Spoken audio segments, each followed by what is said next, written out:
শরী পর্দা মেনে চলি, পরিবারের চাপে বাড়ি থেকে সফরের দূরত্বে একটি পোস্ট গ্র্যাজুয়েশন কোর্সে ভর্তি হয়েছি। বর্তমানে সেখানে আমাকে চেহারা প্রদর্শন করে হাজিরা দিতে হচ্ছে। ছুটিতে মাহরাম ছাড়া সফর করতে হচ্ছে এবং হোস্টেলের পরিবেশও দিনদারিতার অনুকূল নয়।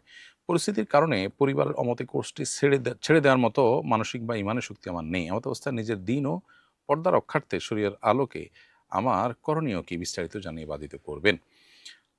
প্রিয় দর্শক, আপনার প্রশ্ন উত্তরে বলতে চাই যে একজন নারী চিকিৎসক হিসাবে আপনি পরিবারের চাপে যে কাজগুলো করতে হয়, আপনি পোস্ট গ্রাজুয়েশন কোর্সের জন্য ভর্তি হয়েছেন এবং সেখানে আপনার পর্দার খেলাপ কাজ করতে হয়, মানবসা সফরের কাজ করতে হয়। তো এরকম জিনিস করতে আপনি বাধ্য নন।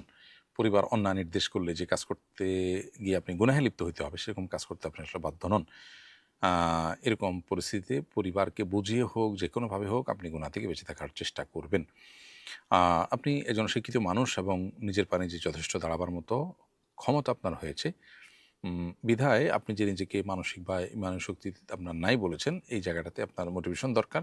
আপনি কোনো ভালো বিচক্ষণ আলেম বা দিনদার মানুষ অথবা কোনো নারী যিনি দ্বীনের বুঝ আছে এবং এতটুকু নলেজ আছে, তার কাছ থেকে আপনি মোটিভেশন নেওয়ার চেষ্টা করতে পারেন এবং দিন এবং পর্দা রক্ষার্থে আপনি সর্বোচ্চ ছাড় আপনার দেওয়া উচিত। একান্ত যদি আপনি নিরুপায় হন তাহলে সেক্ষেত্রে আ যতটুকু সম্ভব সর্বোচ্চটুকু করবেন এবং বাকি যেটুকু পারছেন না সেগুলোর জন্য আপনি চেষ্টা করবেন।